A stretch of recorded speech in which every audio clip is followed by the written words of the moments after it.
this episode, we are going to slow down and go deeper into two major visibility layers in a modern defensive stack: Endpoint Detection and Response, EDR, and Network Detection and Response, NDR. Beginners often hear these acronyms and assume they're competing products that do the same thing in different ways. In reality, they represent two complementary vantage points on attacker behavior. EDR focuses on what is happening on individual devices such as laptops, servers, and workstations. NDR focuses on how systems communicate across the network and how data moves between them. When you understand what each layer can see, what each layer cannot see, and how they reinforce each other, you gain a clearer mental model of defensive visibility. That clarity helps you reason through scenarios on the GISF exam and in real environments without getting distracted by brand names or feature lists. Before we continue, a quick note. This audio course is a companion to our course companion books. The first book is about the exam and provides detailed information on how to pass it best. The second book is a Kindle-only ebook that contains 1,000 flashcards that can be used on your mobile device or Kindle. Check them both out at cyber.author.me in the Bare Metal Study Guide series. Let's begin with the endpoint perspective. An endpoint is any device that runs an operating system and interacts with users or other systems. That includes employee laptops, desktop computers, virtual machines, and servers. EDR technology is designed to observe behavior directly on those systems. It can record process creation, command line arguments, file modifications, registry changes, user logins, and sometimes memory activity. Think of EDR as a security camera installed inside each room of a building. It sees what programs start, what files are touched, and how processes relate to one another. This level of detail is incredibly valuable because many attack techniques eventually execute code or manipulate system components locally. If an attacker uses stolen credentials to log in, launches a tool, or attempts to escalate privileges, those actions often leave endpoint traces that EDR can capture. One of the biggest strengths of EDR is behavioral visibility. Traditional security approaches often relied on static signatures, like matching a file hash to a known malicious sample. EDR systems instead look at how processes behave. For example, a process spawning an unusual child process, accessing sensitive memory areas, or modifying startup settings might raise suspicion even if the file itself has never been seen before. This is powerful because attackers frequently change file names and repack malware to evade simple signature checks. Behavior is harder to disguise completely, especially when it involves sequences of actions. From a beginner perspective, this reinforces a key principle you have already seen in the pyramid of pain. Focusing on behavior is more durable than focusing only on easily changed indicators. However, EDR also has limitations. It can only see what happens on the systems where it is installed and functioning correctly. If a device is unmanaged, misconfigured, or offline, its activity may not be visible. Additionally, EDR is strongest when the attacker's actions involve code execution or system-level manipulation. Some attacks rely heavily on legitimate tools and valid credentials, blending into normal activity. For example, if an attacker logs in with stolen credentials and uses built-in administrative utilities in ways that resemble legitimate tasks, distinguishing malicious from normal behavior can become challenging. EDR provides rich detail, but that detail still requires context and correlation to be interpreted correctly. It is not a magic shield. It is a high-resolution lens that must be used thoughtfully. Now shift your focus to the network layer. The network connects endpoints, servers, cloud services, and external systems. NDR technology monitors traffic flowing across this environment.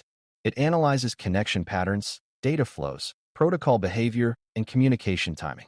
If EDR is like a camera inside each room, NDR is like a system of cameras in the hallways and at the building entrances. It may not see what someone does inside a locked room, but it can see who moves between rooms, how often they communicate, and where data exits the building. This perspective is especially valuable for identifying lateral movement, command and control, C2, communication, and data exfiltration attempts.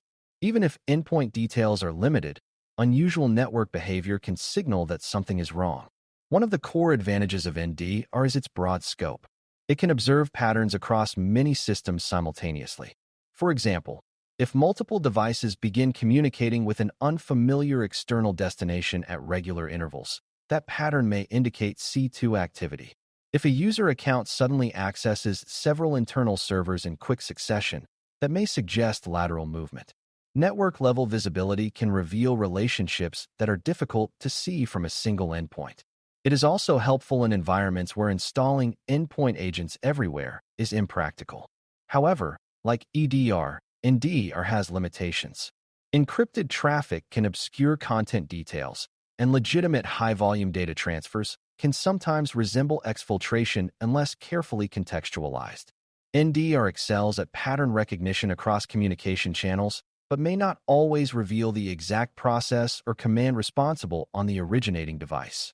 The real defensive power emerges when EDR and NDR are considered together rather than separately.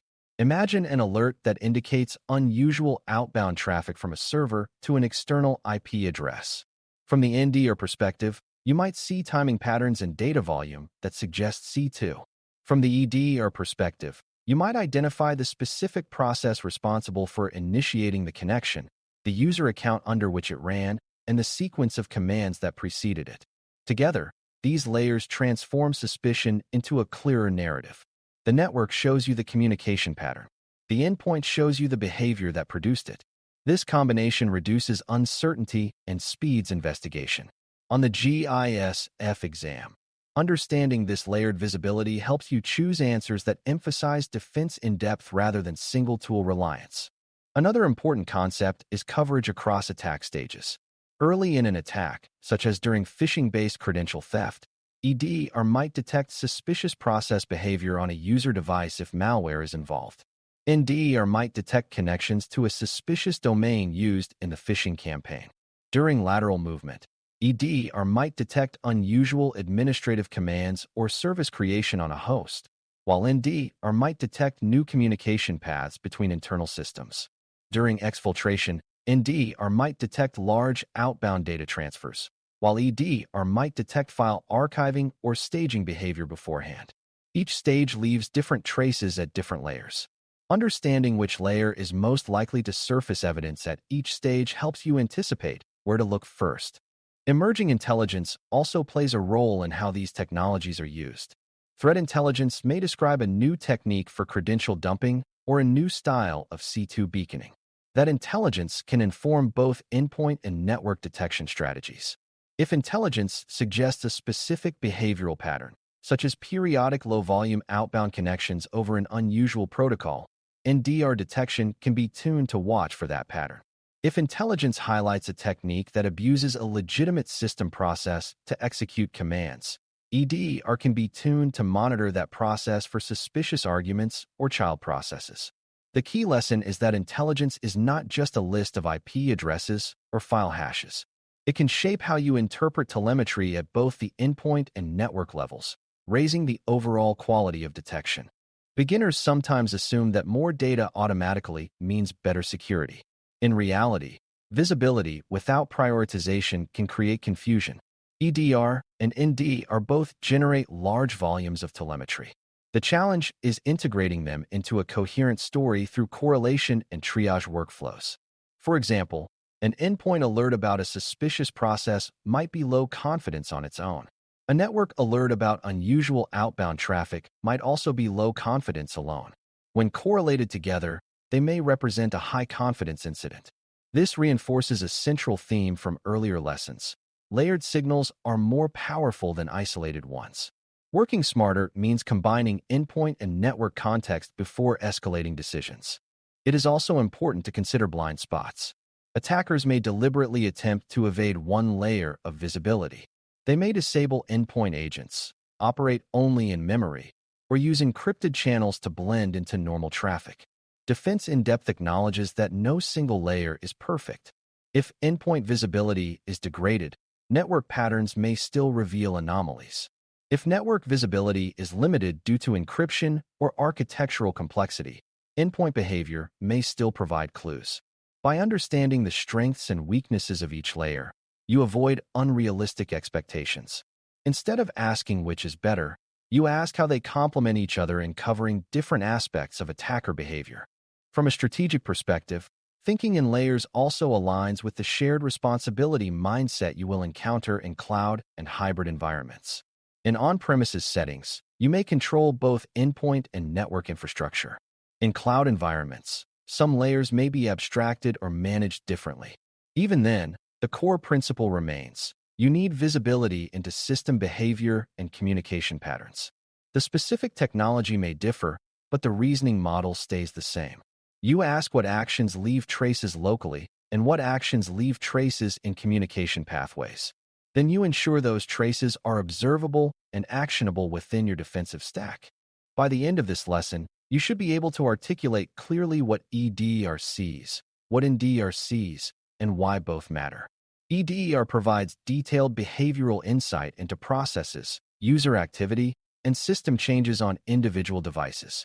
NDR provides broad visibility into communication patterns, data flows, and movement across systems. Each has strengths and limitations, but together they create a layered detection approach that is more resilient than either alone. The decision rule to remember is this: when evaluating defensive visibility, ask whether you can observe both what is happening on devices and how those devices are communicating, and whether those two perspectives can be correlated into a coherent, actionable story.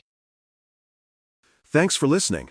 For more audio courses, daily newsletters, and more, please visit baremetalcyber.com.